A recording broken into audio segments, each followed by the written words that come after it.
This conference will now be recorded. Okay, we'll call to order the park board meeting for December 2024. And I'm going to take a motion to approve the agenda or make alterations.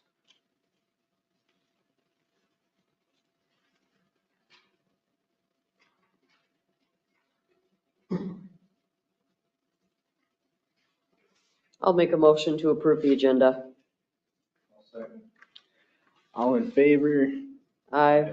Opposed? Motion passed. We have the minutes to look at from November.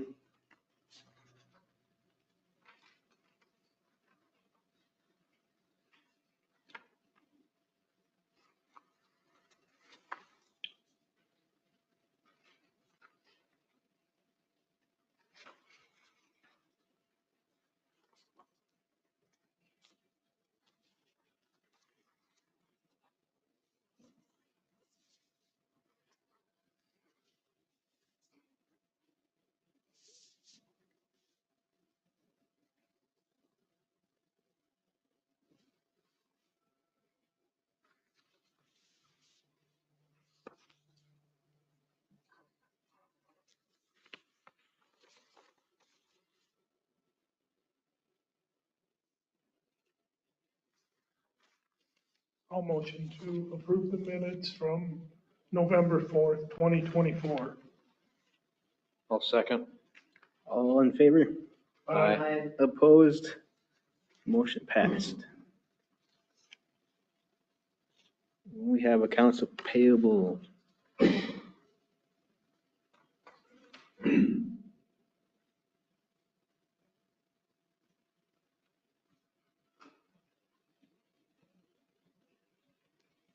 A grand total of $4,757.21.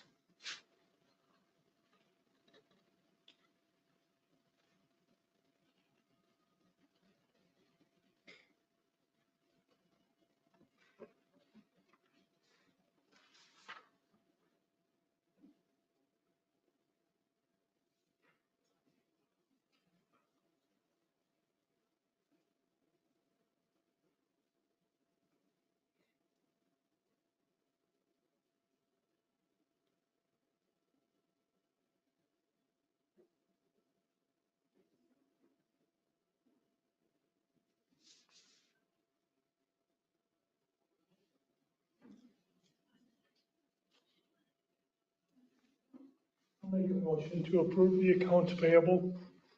I'll second. All in favor? Aye. Accounts payable passed for November 2024. Okay, room for public comment. My name is Mike Schulte and I am a member of this community. Just want to wish happy holidays to Zumbrota, its neighbors.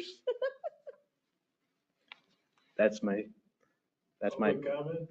time. Ms.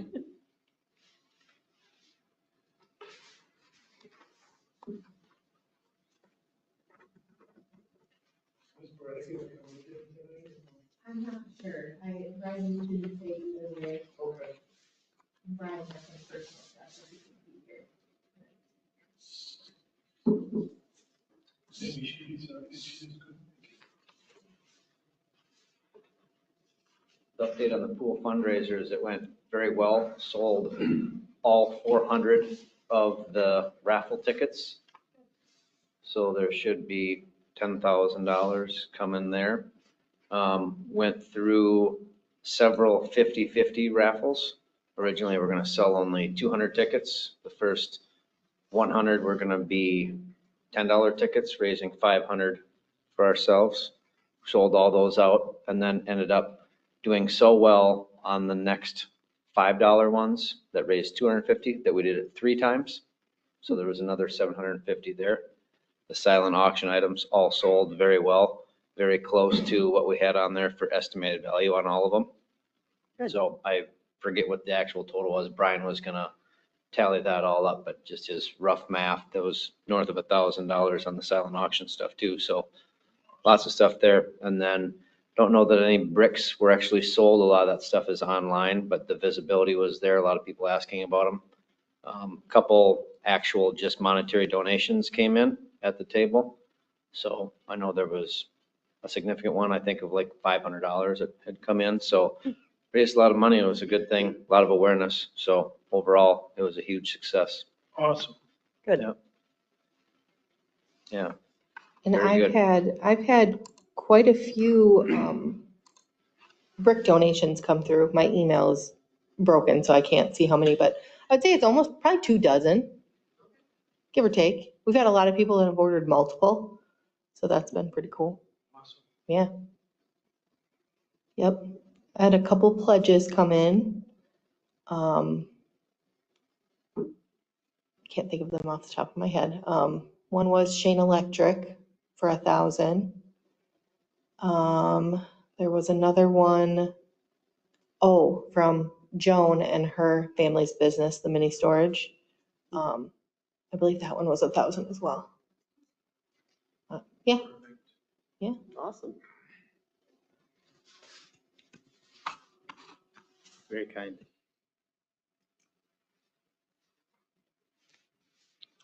Any other comments on pool committee or anything else that we're planning in the future or need help with? I think there is an upcoming pancake breakfast or something that the VFW is going to donate to us as well, looking for pool committee members to help serve and do things on there. Haven't set an official date yet, but that one is in the works as well for the next little fundraiser. So a lot of support coming from the VFW. Greatly appreciated. It's awesome. Yep, it was awesome.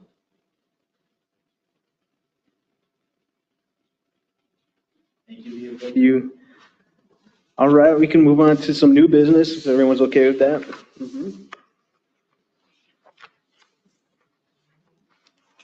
We're gonna just drop the hammer on these campground fees and copy paste. Looks like the edits have already been added to the fee schedule. Picking that up, right? Kim must have put in some estimates.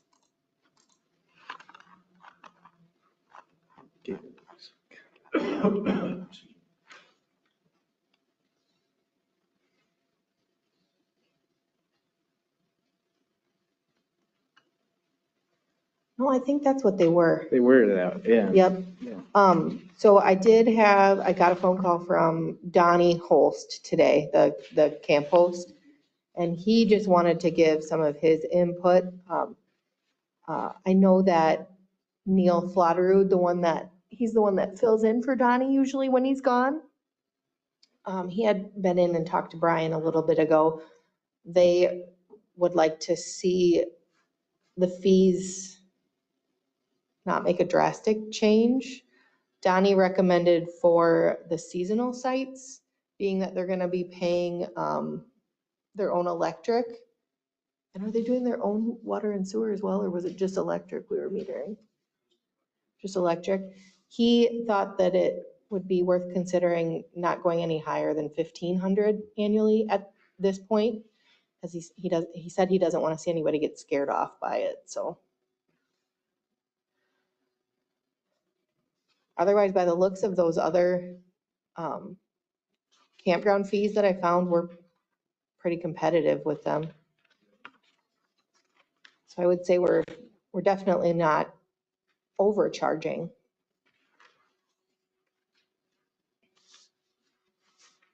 Well, that and the whole reason for the expansion was demand, right? That there was a backlog and a wait list and whatever, so.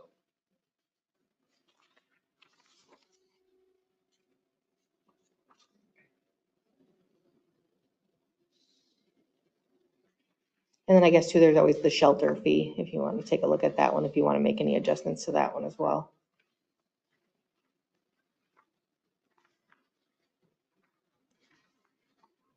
And then we have to make these changes tonight if you want to make any, because they get approved at the first meeting in January for the council.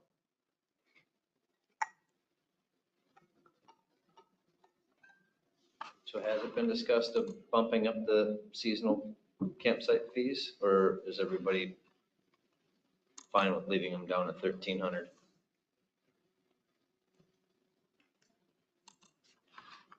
I'm gonna throw out a 10% increase on the seasonal campsite. just as a starting conversation.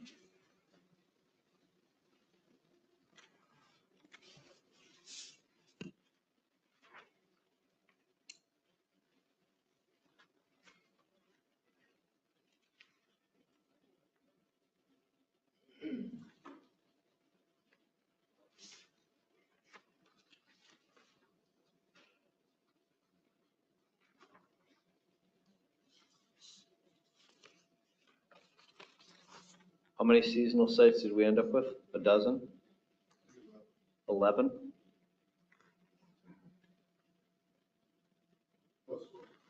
Yeah, with 5 sites. Is that what they're gonna do, 5 sites, seasonal, or they're gonna make them seasonal too? The existing ones, were you guys keeping them, or were we including those in the rest of them?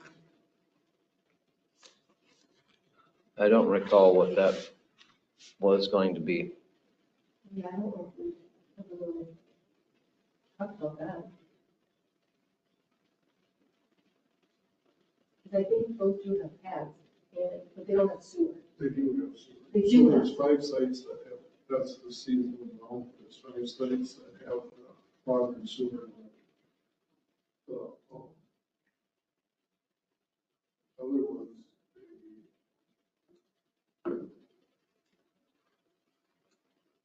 they don't have the water, or they don't have the sewer.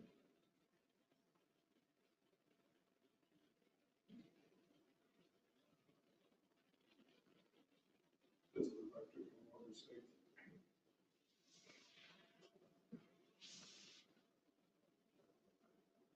Maybe that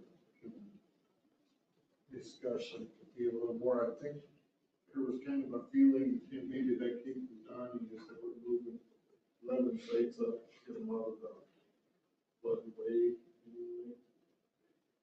That we would maybe rather have those seasonal than the, or water and electric.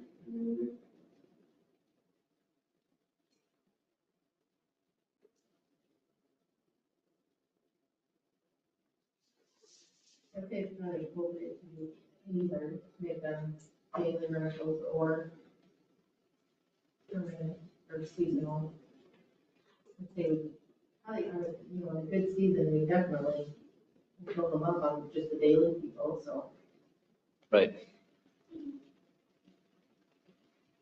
I guess my only concern from the seasonal is the whole flood thing was to get them up out of there. So if someone does have what is considered a semi-permanent camper parked there, they don't have to hurry up and uproot in a flash flood, where down below you're gonna have to do that. So depending on what they consider seasonal, if they're still hooked up or can get hooked up within a safe amount of time.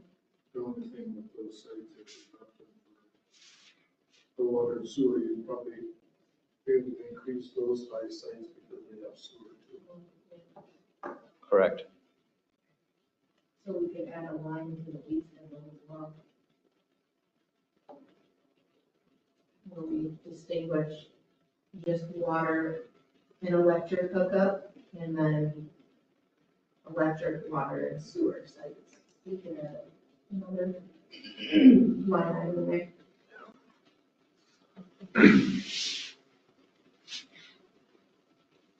I think it's nice and tidy to have all of the seasonal sites together as well up top. Right. Correct. Well, that was one of Donnie's concerns down below too, is that the arrangement of the water and sewer sites didn't have a very well-established layout. It was kind of where it all kind of fit.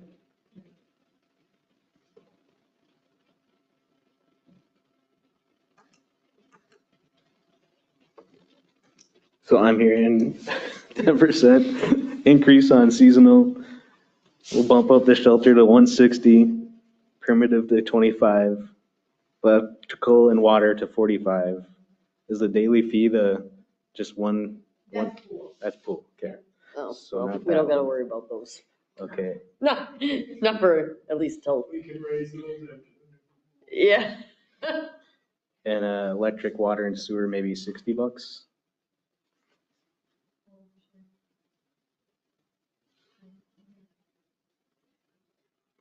And that's just an increase. These prices have stayed around for like 3 years or more, I'm sure. 1,300. Yeah. It was a while there, because we were doing $5. We did $5 Mhm. a couple years in a row. There's- And we also, because I think primitive camping used to be 15. And the shelter was like 125 a little bit ago, right? Yeah. Yeah. When I started here, so in the last 5 years, it was 100. So that one I was guessing on, I was like, maybe we should just leave it, but we do offer full kitchen, electric and water and 24 Yeah. hours they get it for? Just during park hours. Oh, not overnight. No. We could offer it overnight. Just kidding. Right, sleeping. Sleep there.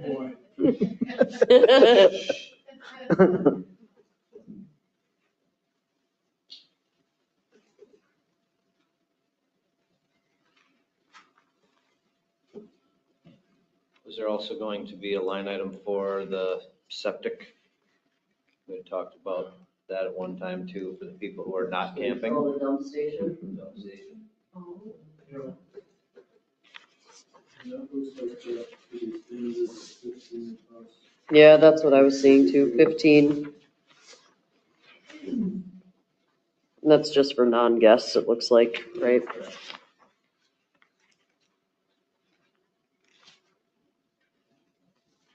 Yeah, I say we just keep 15 for non-guests on that one. Correct. And at least we're not having people just dumping. Yeah. Yeah, it like encourages, like, Mhm. it's a good enough price to encourage people to use it. So with Donnie, thing, when they're down there, they're gonna know which guests Mhm. there. My guess is we would do some sort of a locking system. Yeah, And, yeah. Easy if they're there, for sure. Right. Yeah.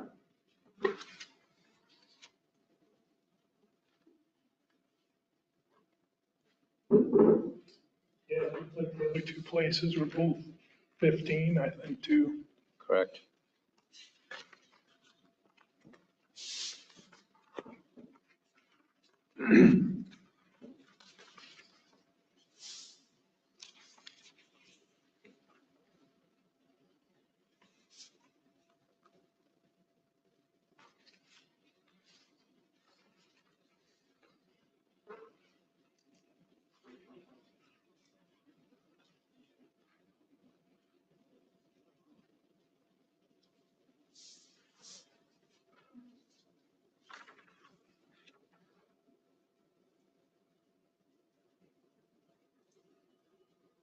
So far on the discussion, it's a 10% increase in the seasonal campsite, adding the dump station at 15. And then adding an additional line item for electric, water, and sewer. Correct. And what was the price on that we discussed? Currently, right now, it's 35 for just electric and water. You said 60, right, Mike? I suppose we just add on 15 to 35, huh? Make it, 50? yep. That would be the easiest, otherwise. Yeah. Cost effective. I agree. Yeah, All right. And then increase, 50, yes. never mind. I mentioned an increase to 45 for the electric and water. So then it would be 60 for the trifecta. And then 25 just to increase the primitive camping fee. I don't know if I want to pitch an increase on primitive camping fees, but 25 just for park income.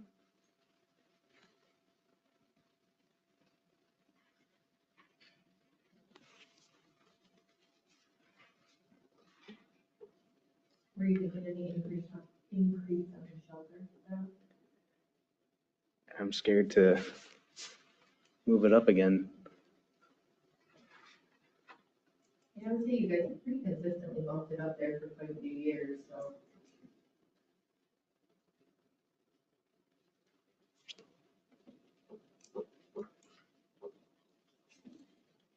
So we got 1430 for a seasonal, no movement on the shelter, 25 primitive, I'm going 45 on electric and water, 60 on the trifecta with sewer, and I'll call it trifecta forever, and a dump station for 15.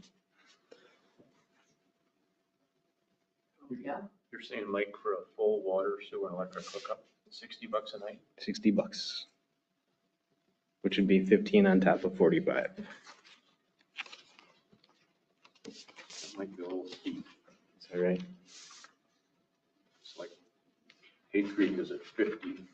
That's just water and electric. Water, Yeah, it's electric, just water and electric. yeah, water I and read that electric wrong. and sewer monthly, they're charging 800. Full hookups. The one is full hookups is 43. 45 on the one, yep.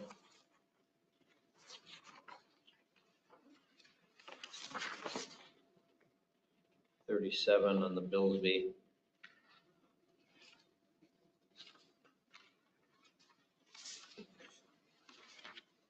There's a graph I can put together on electrical AP, and it ranges, like we see this 400 and another one, 1,082. And those are solar credits. I know they go back and forth. I figure we get something back from that, but in the summertime, I thought I saw like $4,000 of electricity fees.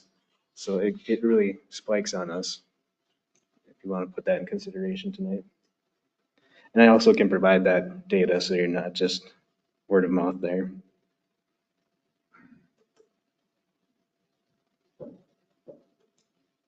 You can also maybe try with the weigh station, because it's new to have it be a fee this year, you can start with 10. You can always increase that.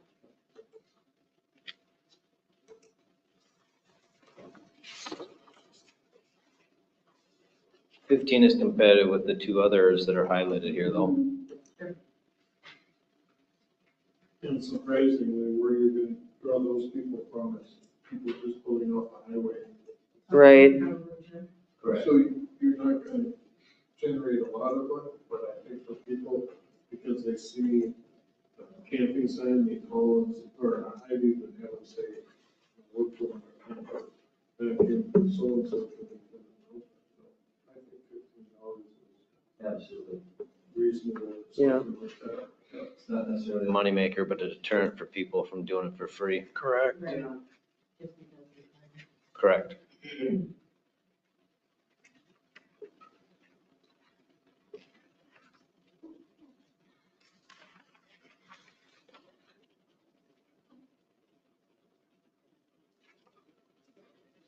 Based on Bob's observation, though, of the other prices for the water, sewer, and electric campsites of being below 50, I would entertain keeping our existing one at 35 or just bumping it to 40 rather than going all the way up and seeing what your feedback is on that. It's also can be a draw too if we're a little bit less than others in town too, or I mean, in the area. Yeah, Doesn't sound like we have any shortage of people wanting to camp there, the demand. So I could see a little bit of an increase, maybe taking that 35 up to 40. And then sticking with the $50 one for the trifecta. And you could consider that we don't have a pool right now. right. Correct. Yeah. Yeah, good point. That daily fee for the pool is going to 1.6 from $2.5. 1.6 million. A little short. Right. All we need is one. Exactly. Eh, better be 40. That's what you I agree with a couple of you guys, that 60 sounds steep. I think that is just a little too long for me as well. I like the idea of the 50-40. I think that's doable. I think Just that- want to pass, and I heard this, I think it was, just have to remember that those old existing electric sites, those taxpayers actually were paying for the electricity and stuff. There are some local people out there, but there's also some people that are from some road just something to consider. And I can see Mike's point about the electricity, especially in those big campers anymore, they really draw the electricity. That's what's kind of nice about the new ones, you know, they have their own electric. Right. We'll really get a baseline after this summer then as to how much those meters draw on one camper and Yeah. AC unit and TV and refrigerator and. Lots. The important stuff. Those boot warmers where you put your mittens on top in summertime. Oh, winter camping. Okay, our standing right now, we got 1430, we got 25, 40, 50, and 15. 1430 seasonal, no movement on the shelter fee, $5 up on primitive camping, $40 for electrical, $50 for electric, water, and sewer, and 15 for a dump station. Didn't say trifecta. Trying to be clear. You know. Where's my word?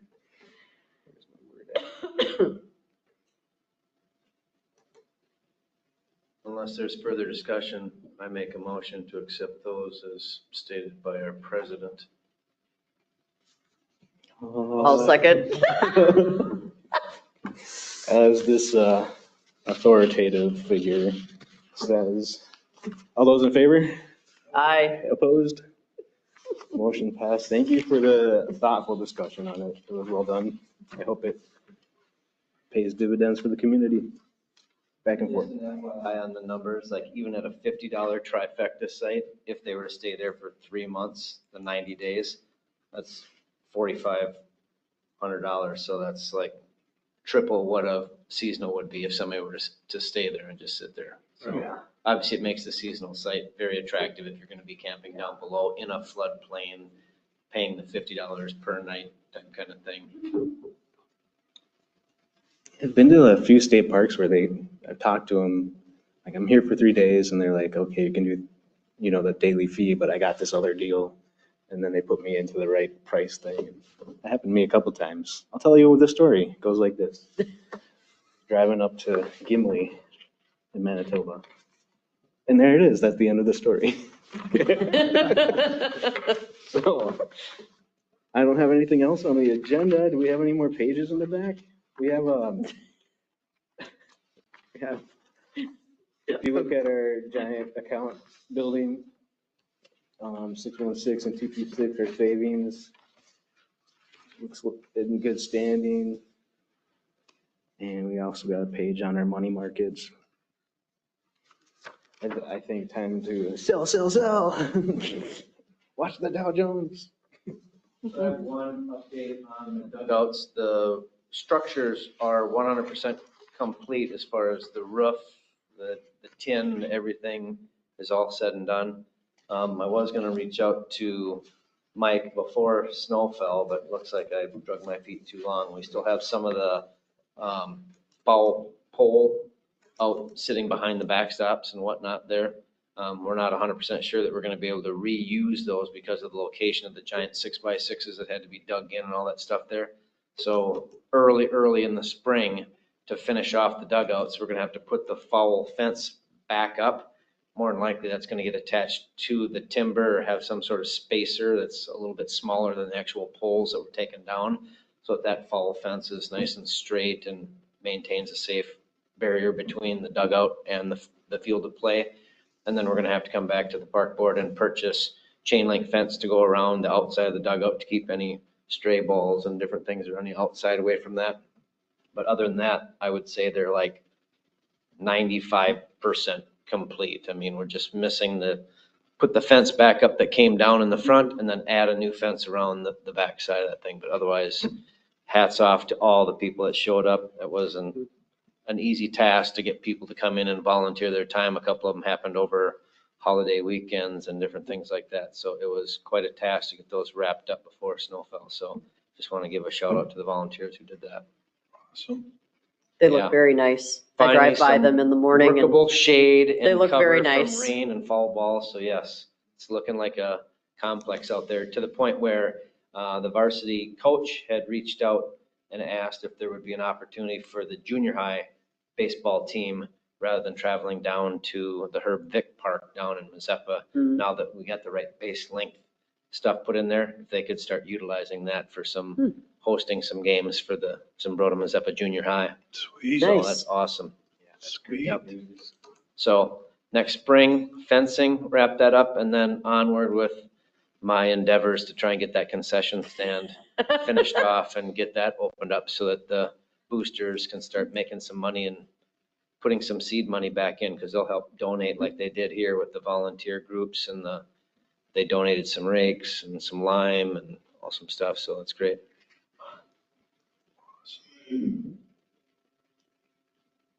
That's great. Great work, Thank you. everybody. Thumbs up to you. Yeah, for real. It's only taken 6 years, but we're getting somewhere, Pool took longer than that. right? Yeah, anybody who's interested in joining the pool committee, we're still looking for volunteers to help with our endeavors, so Why are you looking at me when you say that? just in this general direction. So, yeah. Any ideas for any 2025 improvements or tasks? Throw that up into January while we have space here. I still get a little bit of, with the pickleball court to do something with that. I saw a picture of Good Use of Need, very similar to. With putting the ice rink over this one, it's hard to maintain the lines. I think the lane is not cheap. I think Good Use has 4 courts and they spent 40,000. And I look back when they did theirs, I don't know how many courts they have, but it was around 33,000. There's something to think about. They do look, I mean, they look probably one of the people that was. Right. Pine Island too, with their permanent boards and fencing that goes around there, is a very, very popular option for the pickleball people, because then you're not shagging the loose ball. I know there's a lot of people that prefer to go up to the school and play pickleball up there just because of the fence Oh, versus playing down here, but this acts like an overflow when that one's all filled up. And then unfortunately, we put the fence up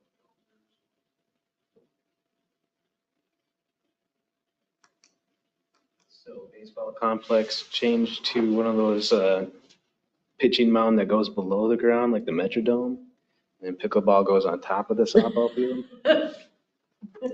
Well, we could definitely convert the basketball court that is there into a batting cage that could convert into a pickleball court, and then you got the full net around it. That's genius.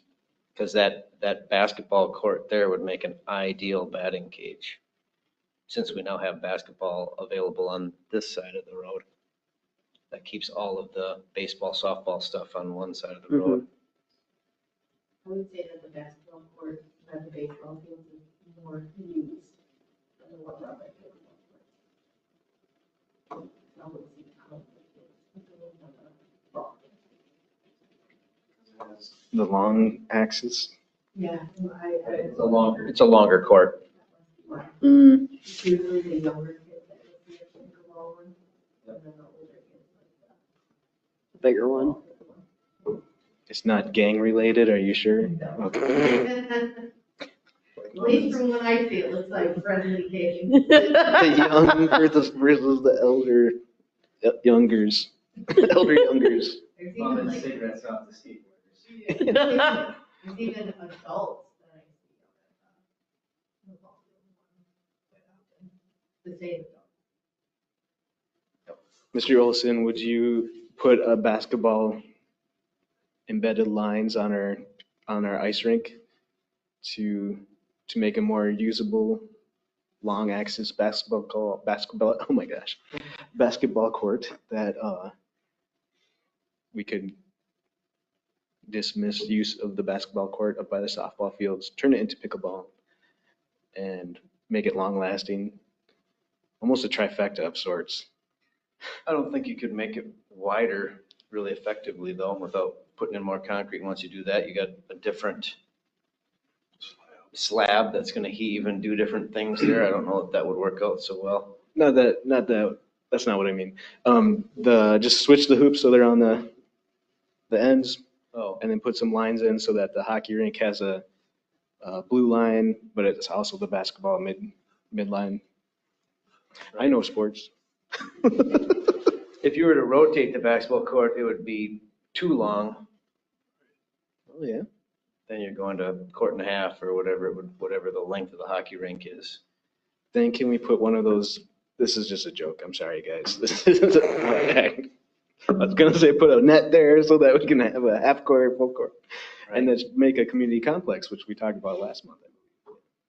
I do like the idea of the basketball court down here, if nothing else, just for the lights too. So when they're down there playing, they have the lights and different things, but I do see the takeaway as a baller when you're down there, if you don't have a full on court, Okay. it's very, very short. It's not the same width as the other court. All right. That's wonderful ideas. Chew on them. Keep dreaming. There's always this, we know from this community, there's always something that they support, and it's a wonderful thing. So don't let go of ambition to progress in the parks. Has there been any more discussion on the park or whatever there is where the old Indian trails used to be? Isn't that now parkland? That little dead end section there? Yep. Is there any plans for that, or is it just now Ours, park liability to maintain it and mow it and, Probably. right? Didn't they talk about, like Brian had kind of envisioned a bench or something up there at some point? I thought he did on So- that walking path. So the downside is that the walking path is on complete opposite sides of the road from where our park is. I mean, that's not, you gotta cross the street to get to it. Your park section is on the northwest side? It's the old Indian trails, isn't it? From where Jefferson, the new Jefferson went up, it's on the south side towards Tom Anderson. Yeah. So it's Oh. on the same side as the, So it is on the south side. Yeah. Oh, so is it between like the school and Jefferson? Is it that little wetlands area that they were originally gonna donate? Across the road from that?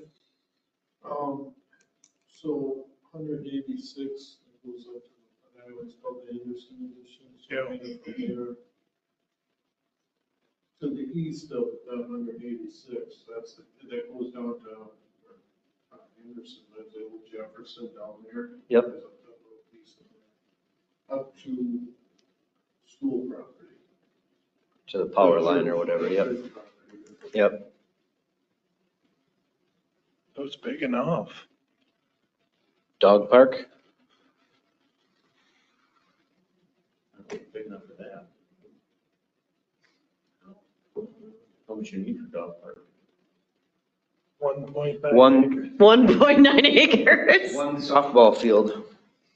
Yeah. Yeah. I still recommend a tree house museum. Just leave the trees there. Dang it. Yeah, that's right. I think I saw the beginning of that. I haven't seen it lately. I'm gonna go cry over here. Christmas time is here. Sorry. Well, any more discussion? No? I could have taken an entertainment motion. I'll make a motion to adjourn. Entertainingly. The way your face lit up when he said that, it was like a kid at Christmas. But I will second that There it is. entertainment. All in favor? I, Opposed? Wonderful. Thank you, everybody. See you January 6th. Yeah.